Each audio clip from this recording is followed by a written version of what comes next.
Let's jump off with more Mount Rushmore talk. Everyone seems to be talking Mount Rushmore lately. Everybody started with LeBron.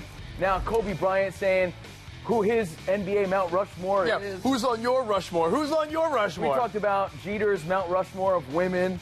So we figured we'd get into our own New York Mount Rushmore. Yeah, who is on yours? If you had to make a Mount Rushmore, 4 legendary New York icons in the world of sports. Well, this is easy for me, right? Because the biggest legend ever in New York sports is Babe Ruth, right? So you got to have the nose-picking, hot-dog-eating Babe Ruth, right? The good old Babe. Ah, that was the Babe. Ah. Then, of course, I grew up in the 80s, and who had the coolest mustache in town? Donnie Baseball. The hitman. He's got to be there. He was the one shining light when they stunk it up. You got to have the captain. His last year, Derek Jeter, and the Iron Horse, Lou Gehrig. You got to have it. These are all Yankees. Yeah, that's right. This is the worst Mount Rushmore of New York sports ever. That's a good-looking Mount Rushmore. That's the way it should be right there. Spoken like a true, arrogant Yankees fan. Legends right there. Let me show you how it should be done Mount Rushmore style.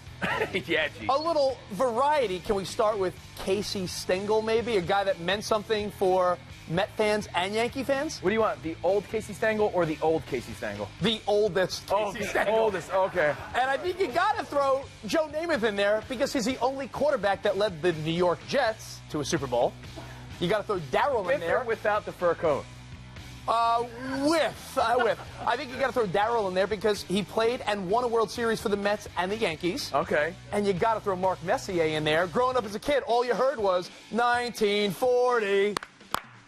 Until he led the Rangers to a Stanley Cup. Darryl, that's an interesting one. Darryl Strawberry, huh? Sweetest swing in New York City baseball history. Probably. Right? You could have said Cano until now. Yeah, but Strawberry, I like that one. You like my red? I think I won there.